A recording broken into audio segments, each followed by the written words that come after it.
आदरणीय राजन पाठक जी, इस एकता परिषद के जिले के महामंत्री आदरणीय शेषमणि चौबे जी, इस कार्यक्रम के संयोजक भाई राजाराम दुबे जी,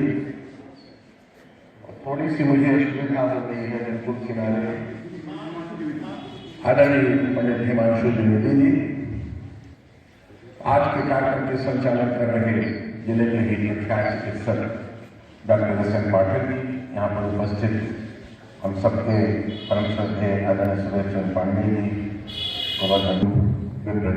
मित्रों, सबसे पहले तो मैं आप सब लोगों को साष्टांग नमन करता हूँ।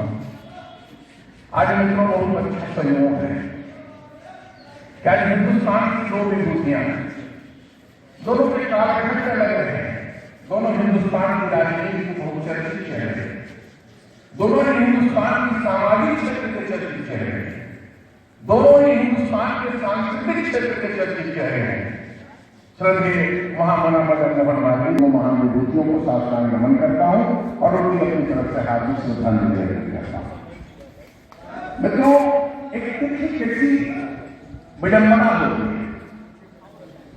अब मैं जो बात कह रहा हूं उसका, लेकिन उस दल में अटल बिहारी वाजपेयी को उदार मना सेकुलर इमेज वाला नेता कहा जाता था।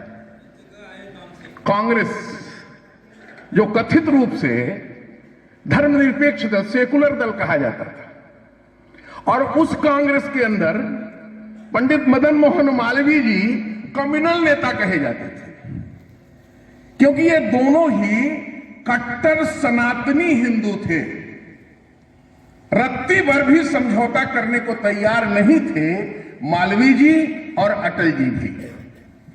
उनका मानना ही था कि जिस हिंदू धर्म की परिकल्पना ही है कृमंतो विश्वार्यम, जब पूरे विश्व को हम श्रेष्ठ बनाने की संकल्पना लेकर के चल, चेतन सब में उसी परमेश्वर का दर्शन करने का भाव हिंदुत्व है, और ऐसी भाव को लेकर के ये दोनों का जीवन था।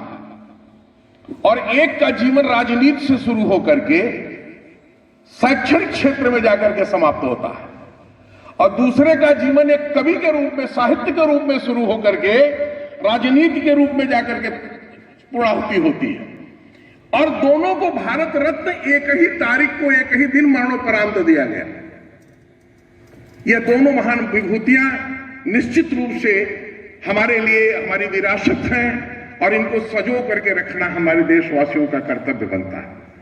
मित्रों, अटल जी का कहा करते थे, छोटे मन से कोई बड़ा नहीं होता और टूटे मन से कोई खड़ा नहीं होता। तो व्यक्ति